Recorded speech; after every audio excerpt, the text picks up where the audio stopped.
Licenciado en Psicología, máster en Salud Mental, Fernando Brit nos acompaña en esta mañana. ¿Qué tal, Fernando? Bienvenido. Bueno, muchísimas gracias por la invitación. Por favor, es un placer y la excusa es hablar de las alternativas al castigo, educación emocional en la familia. Lo que primero tendría que preguntar para saber en qué nos estamos metiendo es qué tenemos que entender como castigo. O sea, si el castigo es exclusivamente lo físico, lo corporal, o hablamos de otros tipos de castigos, por lo menos en la crianza que tenemos de nuestros hijos. Sí, nosotros nos referimos al castigo como está establecido popularmente, donde generalmente facilita el desborde emocional del adulto y la arbitrariedad, porque el castigo no supone, como está concebido popularmente, los acuerdos anteriores, como si lo supone algunas de las alternativas que trabajamos, por ejemplo, las consecuencias lógicas, donde se acuerda con el niño, primero, cuáles van a ser las consecuencias, también meritorias, no solamente las reparadoras, o sea, no solamente las que pueden tener coste de sufrimiento, como el castigo que tiene un pequeño sufrimiento que se le da al niño, ¿verdad? O al alumno en general, o al adolescente. Cuando hablo de niño, hablo de todas las edades. Por supuesto. Cuando me refiero sí. a hijo. Bueno, ahí planteaste algo clarísimo. También incorporaste la palabra alumno. Muchas veces el castigo viene a partir del mal desempeño que se tuvo justamente a nivel de los estudios. Y cuando hablo del castigo, de repente estamos hablando de sacar el celular, de limitar determinado tiempo de ocio o de entretenimiento. Lo que nos estás proponiendo o lo que nos estás planteando es que de alguna manera eso debe ser previamente negociado o advertido o conversado. Conversado, advertido, negociado, las tres. Cuando hablamos de estas metodologías que tienen que ver con la educación emocional, con el coaching educativo, no viene de inventos nuestros, viene también de una observación a lo largo de 16 años que trabajamos con talleres de padres y en psicología clínica, donde muchas de las herramientas surgen de los propios padres. O sea, estas herramientas no surgen de laboratorios, sino surge de lo que realmente vemos que funciona. Entonces sí que se debe negociar. ¿Por qué? Porque se hace mucho énfasis en lo que es hoy en día que vivimos en una sociedad donde la educación parece que está en un abismo, que pasamos de una educación punitiva, con una autoridad que se basaba en la punición, en nuestros abuelos, la época de nuestros abuelos, y estamos como que en un abismo donde parece ser que el problema es la falta de castigo. Entonces se empieza a poner, bueno, hay que volver a la época anterior, donde con una palmada a tiempo, la letra con sangre entra, hay que poner más límites, se insiste mucho en los límites. Ya nos fuimos de aquel andá a pensar al cuarto. Ahora estamos en otra etapa. El problema es hacer énfasis en el límite que viene con una coercitividad atrás. Vamos en contra de lo que la sociedad está marcando. Si tú pensás en recursos humanos, vamos a poner en lo laboral, ¿no? ¿Qué va a buscar un recurso humano, un área de recursos humanos en un posible líder? ¿Va a buscar un líder que lidere a través de la fuerza o a través de la negociación, a través de un liderazgo positivo, a través de la resolución de conflictos? Eso está pero bien claro en esta área. ¿Por qué en el área educativa pensamos diferente? Si nosotros, ¿qué queremos? ¿Niños obedientes o que se autorregulen? ¿Ah? Entonces, esto tiene que ver con un desfasaje muy grande que hay en la educación formal, y que se extiende luego a los padres que no pasan, los padres tienen una función educativa y no pasan por instancias de aprendizaje. Ahora ahí desembocamos inmediatamente en lo que es el título del libro. Es decir, si no es correcto, si partimos de esa base de que no es correcta la aplicación del castigo por todo lo que nos has planteado, ¿cómo hacemos que aquellos que piensan o creen en este momento que es a través del castigo, aquello de la letra con sangre entra, etcétera, etcétera, etcétera, bueno, está bien, no aplico el castigo, ¿cuál es la alternativa? Bueno, a ver si lo puedo explicar en pocos minutos. No significa que la coercitividad, o sea, que tiene que ver con el poder del adulto, que puede ejercer sobre el hijo, estamos hablando de padres en este momento, no se debe utilizar. Por supuesto que sí, pero lo que nosotros planteamos es dejarlo muy en segundo plano. ¿Ah? Porque si nosotros basamos la autoridad en la punición, en la coercitividad, le puede funcionar perfectamente a un padre cuando tiene un hijo. Ahora, cuando llega adolescente se va a caer en caída libre, ¿verdad? Porque del adolescente va contra esto. O sea, lo que nosotros planteamos es, en lugar de trabajar con el castigo y la punición, trabajar sí de forma firme con el entrenamiento, la enseñanza de autorregulación en el niño. O sea, que no obedezca o que no haga las cosas porque hay atrás una posibilidad de castigo, sino que lo haga porque lo aprendió. ¿Ah? Y entonces muchas veces los padres no han adquirido habilidades para esto. Esto es la propuesta de adquisición. Para que se entienda gráficamente, nosotros venimos trabajando con niños con problemas de conducta severos en Barcelona. ¿Ah? Pasaron más de 300 niños por un programa de niños derivados y adolescentes derivados del Hospital Clínic de Barcelona, con TDAH, trastorno por déficit de atención, hiperactividad, problemas de conducta importantes, incluso que estaban ingresados en lo que se llama hospital de día, ¿no? En este programa de habilidades sociales para los niños y emocionales, poco utilizamos el castigo. Y tiene que ver con que los niños con problemas de conducta Sí. no es un problema de límites que tienen. El desarrollo moral no tiene que ver con los límites, tiene que ver con el desarrollo de la empatía.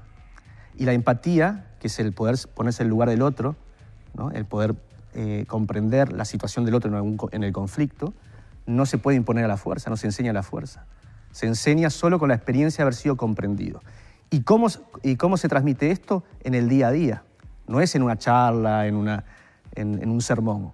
Se transmite a través de, primero, los padres poder conocer, darse cuenta de sus propias emociones que están en juego en la dinámica familiar y poder así transmitirle al niño un autocontrol, ¿no? Un conocimiento de sus emociones. Viene por ahí, ¿se entendió? Se entendió. Lo que pasa es que yo me planteo situaciones, ¿no? Que Yo lo estoy escuchando y tengo ganas de invitarlo a casa. no. Vení, vení. Situaciones que se pueden plantear como en este Dame caso, comida, ¿eh? ya con problemas de conducta. No estamos hablando del relacionamiento normal, de la convivencia normal, de problemas en el estudio. Estamos hablando de aquella transgresión permanente que uno tiene claro, cuando digo uno me refiero al adulto, tiene claro que no es por la falta de comprensión de que eso no se debe hacer o que determinado tipo de conductas no se debe tener. Obvio que los límites los tiene claro, quiere transgredirlos. Sí. La pregunta es, cuando la voluntad es los quiero transgredir porque quiero molestar, porque me quiero portar mal. No, por supuesto. No estamos diciendo que tienen que desaparecer, por eso hablamos de las consecuencias lógicas, ¿no? Tú estás hablando de adolescentes, seguramente tenés hijos de adolescentes. ¿Cómo se dio cuenta? Vamos a ver, las consecuencias lógicas tienen que ver con, y lo planteamos tanto en el aula, o sea, en una situación de educación formal, como en casa. Con el construir colectivamente, junto con, en este caso con el adolescente, con el niño, las normas de funcionamiento, en este caso familiar. ¿Ah? Acordarlas, darle participación real, no dejarlo ahí, darle participación real siempre que nosotros lideremos esa resolución de conflicto. Bien. Paréntesis, lo que nosotros estamos intentando es trabajar un liderazgo que tiene que ver con el liderazgo positivo, ese que nosotros entendemos, no como el liderazgo del castigo. Entonces, si nosotros lideramos, le damos un modelo al niño, al adolescente, un liderazgo positivo, aquel que enseña a resolver conflictos, aquel que entiende a los demás. Entonces, la negociación es horizontal en los sentimientos y en las necesidades del hijo.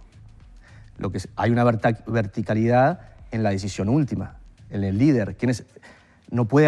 Un niño de 3 años no puede ser el líder de la casa. ¿Ah? Tenemos que mostrar un liderazgo positivo, claro. Está claro. Entonces, volviendo a la situación esta de que el adolescente quiere hacer lo que quiere transgredir. Por supuesto, hay que sentarse a la mesa, hay que escuchar, y ahí está uno de los elementos del libro, qué necesidades existenciales, medio difícil pero se explica, Sí. profundas en el niño y el adolescente está manifestando con su problema de conducta. Las conductas de los niños y adolescentes reflejan un tema atrás. Siempre significan algo. Entonces, si los psicólogos podemos leer estas significaciones, los adultos, educadores, padres y docentes pueden aprender habilidades para leer también.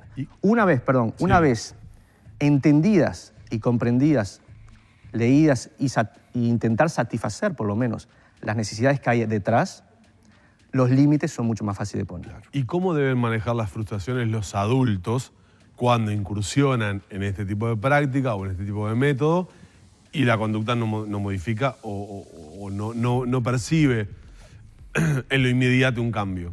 Ahí dijiste una cosa central. Nosotros tomamos incluso ahí como, no llega a ser un capítulo, pero una parte importante, lo que se llama las expectativas de los padres. Exacto. ¿En cuánto tiempo puede ser esperable una modificación? Toda la vida. ¿Es un proceso? Es un proceso, pero nosotros planteamos, cuando nosotros planteamos esto del castigo, es normal que los padres y los educadores se digan, ¿qué me está diciendo? ¿Que hay que hablarle a los niños? El método no es hablar más, es más, es hablar menos. Es entender, comprender y hablar menos, porque se habla mucho del sermón y todo eso no sirve para nada. Le entra por un oído, le sale por otro, porque el niño ya sabe lo que tiene que hacer.